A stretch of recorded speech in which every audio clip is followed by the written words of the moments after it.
गाय खाए। संतों ने खाना बंद कर दिया। हम संत हैं, गऊ थोड़ी खाते हैं। कुबा जी बोले महाराज आप लोग प्रसाद क्यों नहीं पा रहे हैं?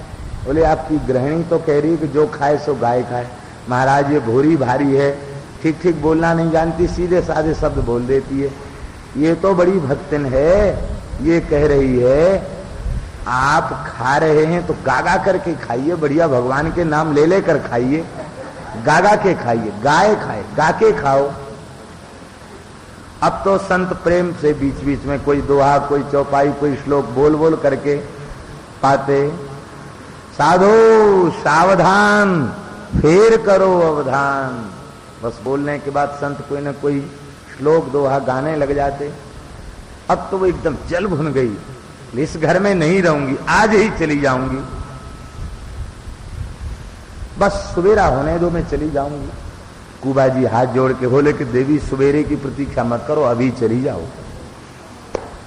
तो सोना चांदी लत्ता कपड़ा सब लेके भाई के साथ चली गई। आप विरक्त होकर भगवान का भजन करें।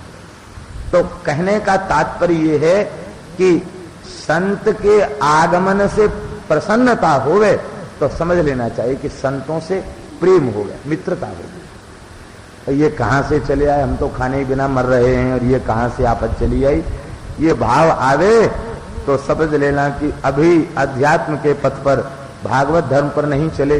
रैदास जी इतने निष्किंचन थे कि पेड़ के नीचे बैठे रहते, एक झोपड़ी ठाकुर जी के लिए बना के रखते, और जब कोई संत पधारते तो वे प्रेम में झूम करके गाने लग जाते।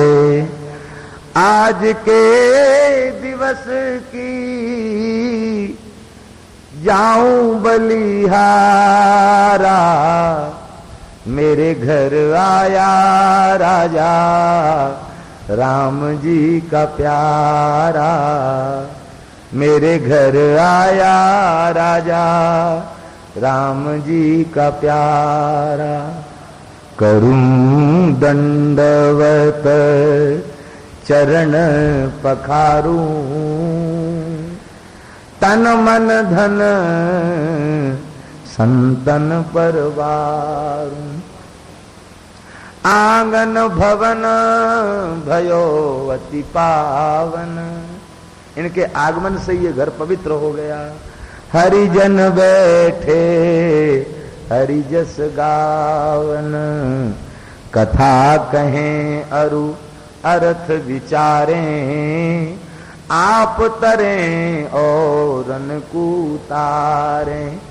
कह रे दास मिले हरिदासा, जन्म जन्म की पूरी आशा। ये मैत्री का स्वरूप है, प्रेम मैत्री, भगवान में प्रेम, संतों से मैत्री। उनके आते मित्र के आगमन पर खुशी होती कि नहीं?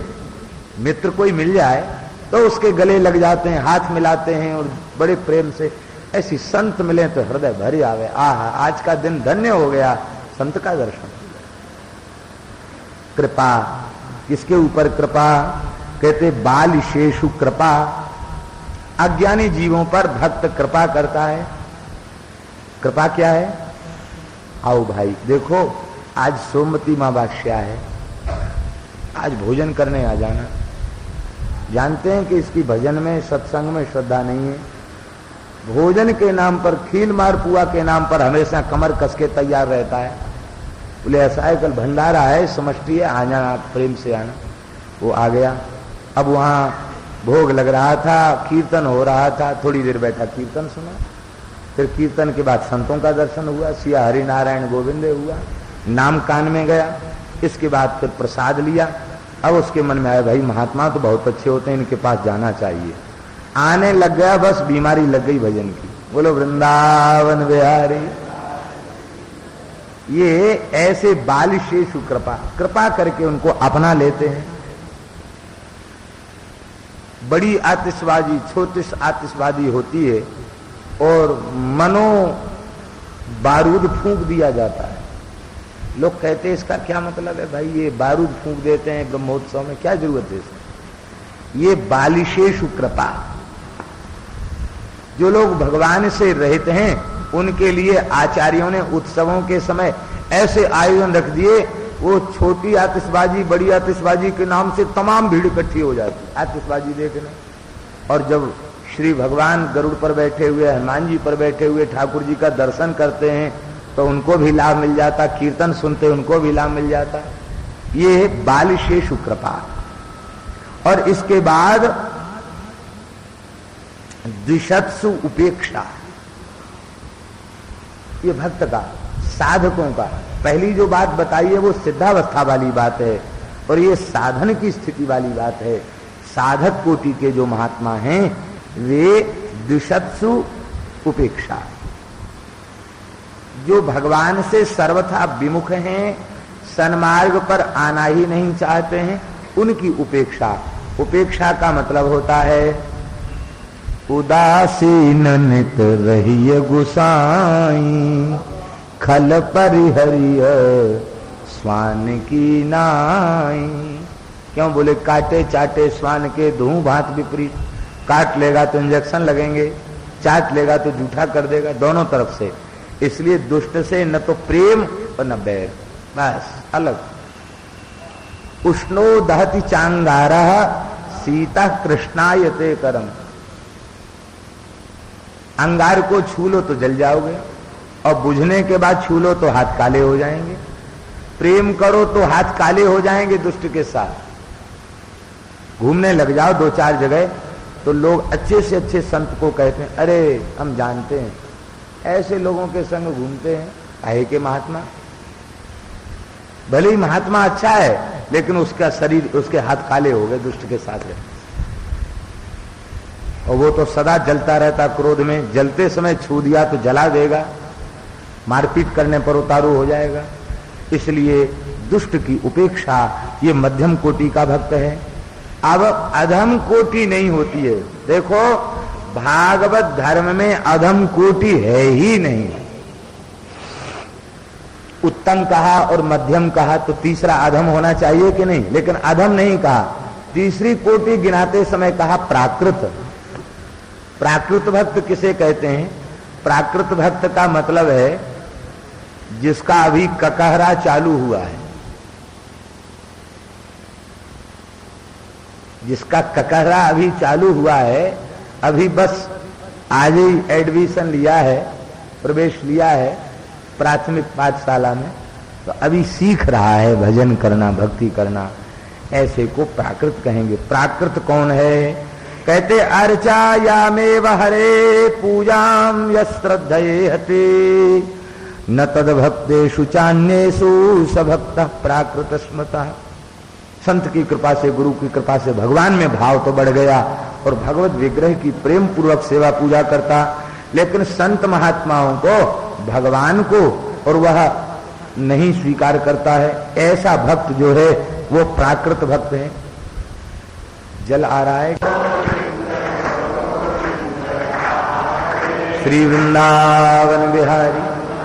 देखिए श्रद्धा रखने वाला प्राकृत इसलिए है कि वो उसका भाव विकसित नहीं हुआ। एक देश में संकुचित होकर रह गया, विकसित भाव नहीं हुआ। लेकिन वह प्राकृत भक्त भी प्राकृत नहीं रहेगा। पूजा करते करते, जब करते करते फिर सत्संग करेगा और उसको ये बात समझ में आ जाएगी कि भाई देखो केवल मूर्ति में भगवान नहीं, संत भी भगवान है, गुरु भी भगवान है, ये विभूतियां भी भगवान है। वो मध्यम कोटि का हो जाएगा। और मध्यम कोटि में जो हो वो मध्यम में नहीं रहेगा, वो उत्तम कोटि में पहुंच जाएगा। इसलिए जो जहां खड़ा है उसकी वहीं से आगे के लिए गति है।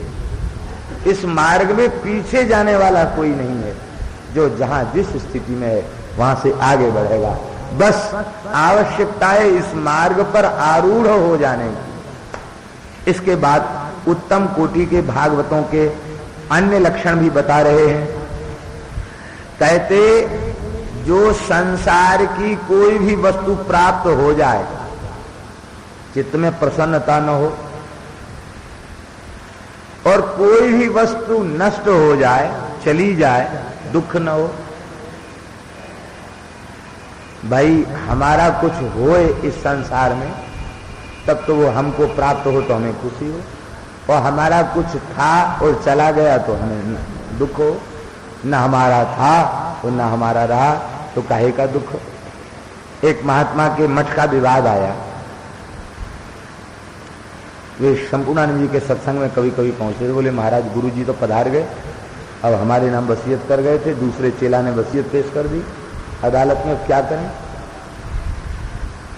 वो महात्मा तो फक्कड़ संत, बोले ऐसा करो कि कोर्ट में तो जाना ही पड़ेगा, उनके पास जाके कह देना कि भाई देखो हम जब ने घर छोड़ा था तो हमारे पास कुछ भी नहीं था, वो अब हमको कुछ चाहिए ही नहीं, जब तक गुरुजी थे खूब सेवा किया, अब उन्मुक्त होके भजन करेंगे। और गुरुजी ने भले ही हमारे नाम वसीयत की थी, लेकिन ये यदि अपनी वसीयत प्रस्तुत कर रहे हैं तो यही सच्ची है, हमारी फर्जी ही मान लो और हम तो भजन में लगेंगे, ये कह देना। छूट जाए तो तुम क्यों घबरा रहे हो, क्या छूट जाएगा तुम्हारा, कुछ तुम्हारा है जो छूट जाएगा। ऐसा उन्होंने डांट दिया कि उसकी समझ में आ गया। वो जाके सीधा साधा महात्मा सीधी साली बात बोल दिया। उस बात को बोलते ही जज का दिमाग ठनक गया, बोले अरे ये तो वस्तुतः महात्मा है और ये जो झगड़ा कर रहा है ये महात्मा नहीं है। बोले देखो तुम कल तक यहां से चले जाना, नहीं तो ऐसी दुर्दशा कराऊंगा तुम्हारी पुलिस के द्वारा, ऐसा आज तुमको जेल में सड़ जाओगे, बाहर निकल नहीं पाओ, भाग जाओ यहां से। वो सुबेरे भागता रात में ही भाग गया, केस को खारिज कर दिया और भाग गया वो। अब भाग गया वो महात्मा आए, बोले महाराज वो तो गुरु भाई तो चले गए। बोले चले गए तो प्रेम से सेवा करो, भगवान का मान के सेवा करो। वो अभी भी कबीर मठ के महंत हैं, उन्होंने हमको अपने जीवन की बीती हुई घटना सुनाई। वे कहते कि यदि हमने भी लड़ने वाली बात स्वीकार कर ली होती तो अब तक दीवानी चलती, और वो पैसा वाला था, हम गरीब थे, हमारी एक भी नहीं चलती और हमारा जीवन बर्बाद हो जाता। कहते हमें समझ में आ गया त्याग से शांति है, ये बात समझ में आ गई। जो देह इंद्रिय मन प्राण इन सब सांसारिक देह धर्मों से जो मोहित नहीं होता, भगवान की स्मृति कभी छूटती नहीं है, वो भागवत प्रधान, वो प्रधान भागवत है। शरीर की कोई अवस्था बनी रहे, भगवान का स्मरण न छूटे, वो प्रधान भागवत है।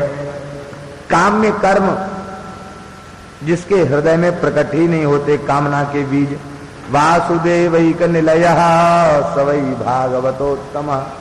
देखिए वासुदेवैक निलयः का बड़ा सुंदर अर्थ है। वासुदेवैक निलयः एक है, एक का अर्थ है भगवान के अतिरिक्त अन्य जिसका आश्रय स्वप्न में भी नहीं है। देखो शरणागति की सबसे बड़ी बात है, भागवत धर्म की सबसे बड़ी बात है कि वाणी से भी यदि किसी जीव का आश्रय ले लिया, जीव की बात छोड़ दो, किसी देवतांतर का आश्रय ले लिया वाणी से भी, तो भी शरणागति धर्म बाधित हो जाएगा। अन्याश्रयण प्रपत्तिर बाधिता भवती। हमारा तो आपकी कृपा से सब काम चल रहा, अरे आप तो महाराज क्या कहना, आप ना होते तो पता नहीं हमारा क्या हो जाता। ऐसा लोग संसार के व्यवहार में डूबे हुए लोग कहते हैं, और जब ठाकुर जी का भक्त कोई ऐसी बात कहता है तो भगवान के हृदय में भारी पीड़ा होती है। मोर दास कहाय नर आसा, करे तो कहो कहा विश्वासा। इसलिए वाणी मात्र से किसी दूसरे का सहारा। एक बाई जी थी, उन गोपाल जी से उनकी बातचीत होती थी, वृद्ध हो गई। एक बार कोई सेवा में आई तो उन्होंने कहा कि हमें तो तुम्हारा कुछ सहारा मिल गया, तुम्हारा ही सहारा है, ऐसा मुंह से निकल गया। अब गोपाल जी उनके बोलना चालना बंद कर दी, वे रोने लगी। कहा कि लालजी रुष्ट क्यों हो गए, साक्षात गोदी में खेलते थे, छाती पर खेलते थे, बल्लभ कुल की बाई थी, आप रुष्ट कैसे हो गए। बहुत रोई तो रात को ठाकुर जी ने कहा कि तुम्हारा सहारा तो दूसरा बन गया, अब हमारी तुम्हें जरूरत क्या है। इसलिए भगवान के भक्त संत, उनसे तो ये निवेदन करना चाहिए, आप ही हमारा आश्रय है, क्योंकि वो भगवान से मिलाने वाले हैं। उनके सामने ये कहा जा सकता, लेकिन संसारी विमुख प्राणी के सामने अपना बड़े से बड़ा स्वार्थ हो उसको तिलांजलि दे दो। हम ठाकुर जी के सहारे, हम तेरे सहारे नहीं है। वो उत्तम कोटि का भाग वासुदेवैक निलयः, एकमात्र आश्रय जिनका भगवान है, संसार के कोई जिसका आश्रय नहीं, वो उत्तम भागवत है। वर्ण आश्रम जाति जन्म कर्म ये सब शरीर के हैं, आत्मा के नहीं। और शरीरों के संबंध का स्मरण करके जो इनमें अहम बुद्धि करता है, कहते वो भागवत नहीं है। और जो इनके अहम बुद्धि से मुक्त हो गया है वो भागवत है, श्रेष्ठ भागवत। देखो भगवान के भक्त इन भावों से जब मुक्त हो जाते हैं तो जीव मात्र के प्रति करुणा का उदय हो जाता है।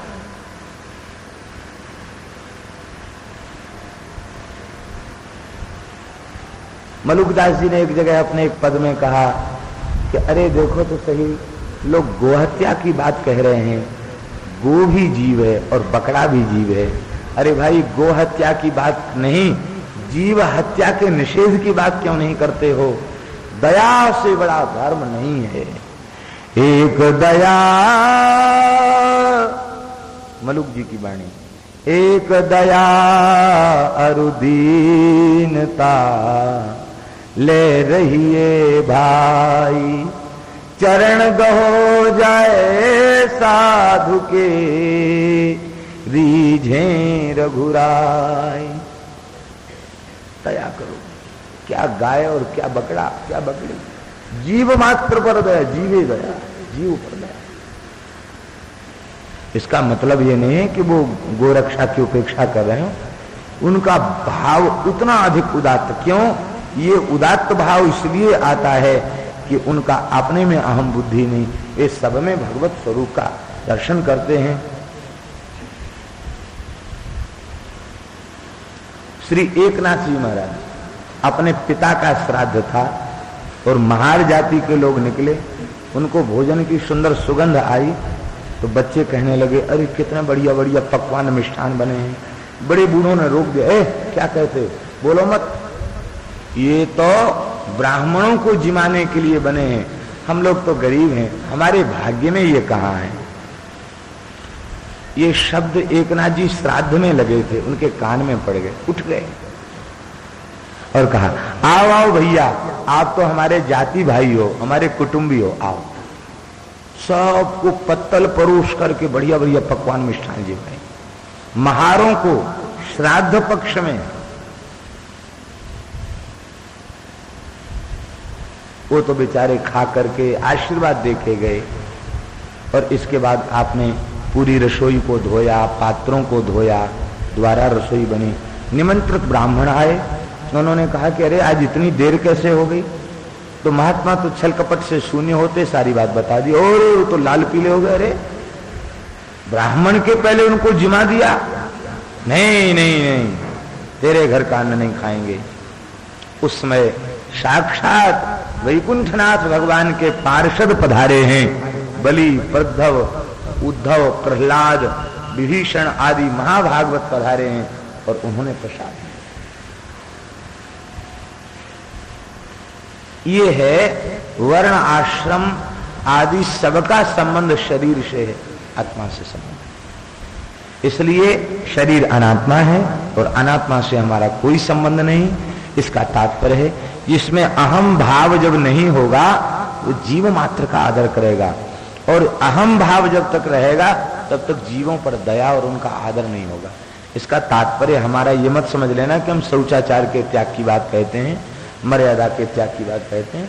कहने का तात्पर्य आर्त दुखी जीव पर दया वो कोई हो, वो उत्तम कोटि का भागवत है। और अब एक बड़ी सुंदर परिभाषा बता रहे हैं, कहते ये अपना है, ये पराया है, ये धन हमारा है, ये नहीं है, ये भेद जिसका मिट चुका है, समलोष्टास्म कांचन, इस स्थिति को प्राप्त हो चुका है, सदा शांत रहता है, वो उत्तम कोटि का भागवत है। अब बहुत सुंदर लक्षण दे रहे हैं इस लक्षण को बड़े प्रेम से श्रवण करें। त्रिभुवन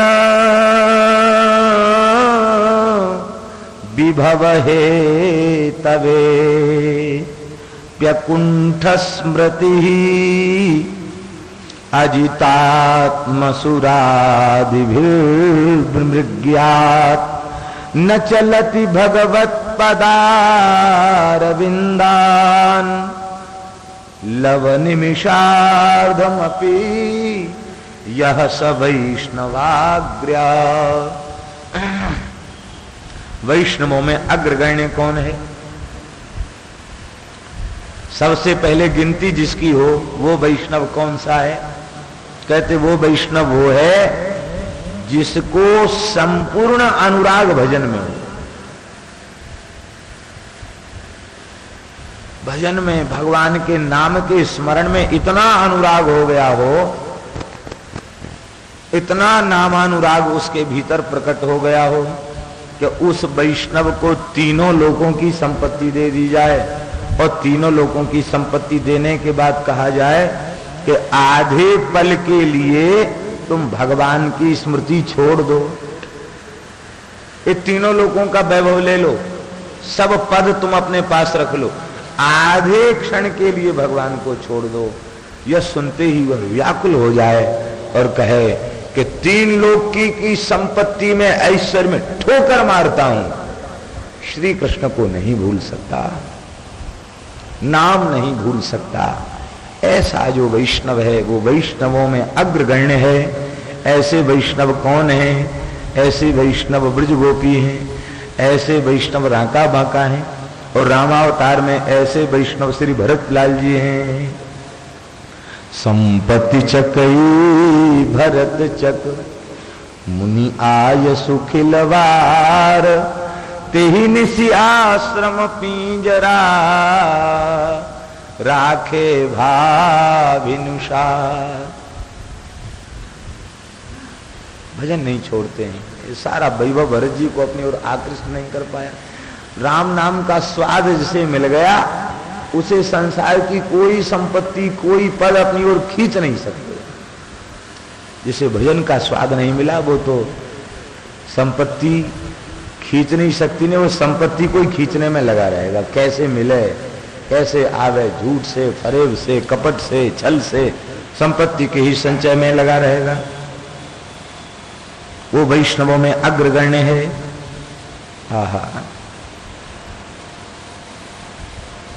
कहते हैं कि भगवान की नखमणि चंद्रिका का उज्जवल प्रकाश जिसके चित्त में है उसके चित्त में संसार का कोई ताप नहीं आ सकता। ऐसे प्रेमी के हृदय को भगवान छोड़कर नहीं जाते, ऐसे महाभगवतों के हृदय को छोड़कर नहीं जाते। कौन छोड़ के नहीं जाता? भगवान नहीं जाते। विसृजति हृदयम, विसृजति त्यजति, विसृजति हृदयम न यस्य साक्षात् हरिः अवशाभिहतोऽप्यघौघनाशः प्रणय रसनया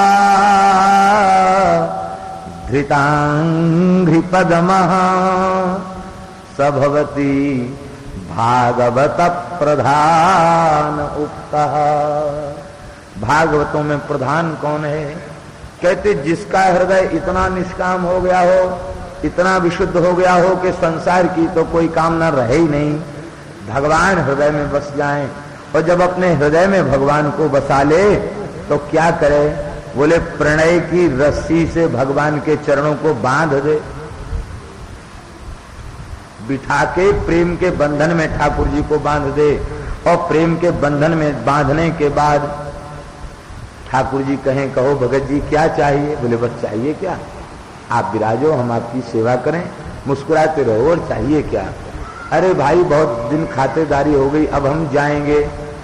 तो ठीक है महाराज जाओ, हम आपके सामने पड़े हैं, छाती पर पैर रख के निकलना चाहो तो भले ही चले जाओ। आप हमारे प्राण कैसे जाएंगे? प्राण के बिना जीवन संभव है क्या? आप तो हमारे प्राण हैं। आप जाएंगे तो आपके साथ हमारे प्राण भी चले जाएंगे। यही है प्रेम की रस्सी, और कोई रस्सी थोड़ी जो भगवान के चरण बांध दे। यही है प्रेम की रस्सी। भगवान ने लक्ष्मण जी से कहा, लक्ष्मण तुम्हारा धर्म है पिता माता की सेवा, भरत जी जब तक नहीं आए बाद में चले आना हमारे पास।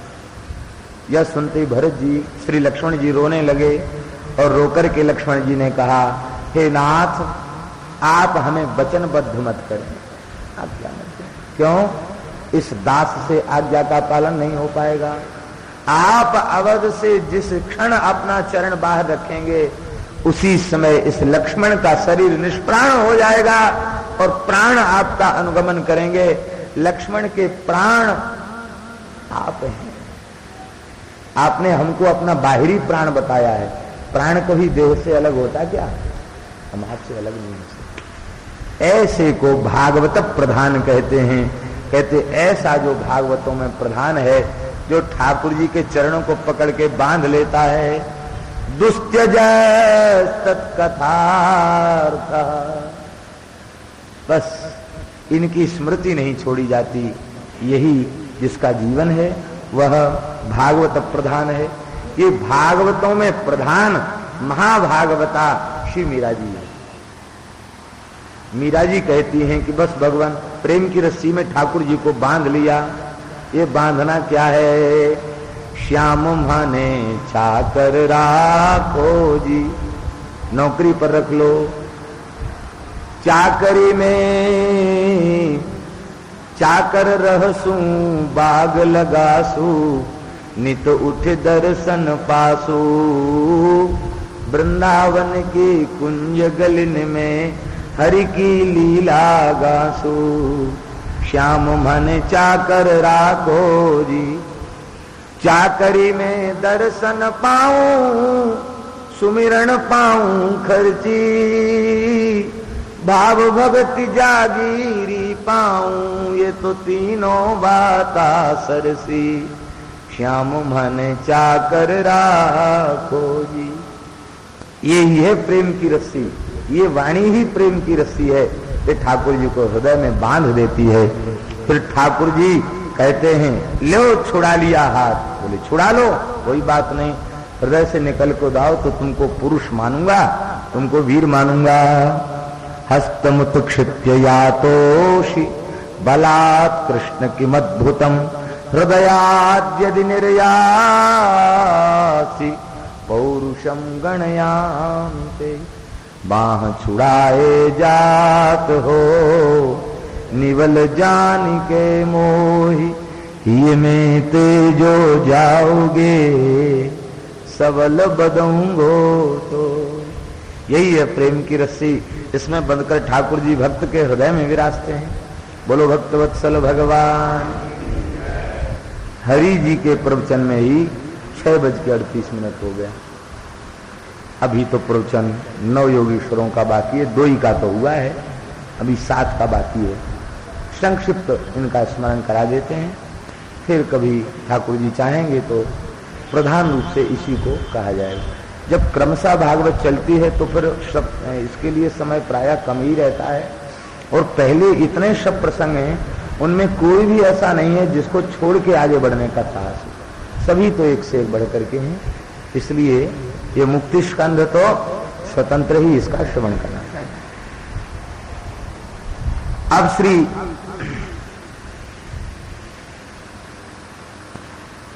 निमि जी ने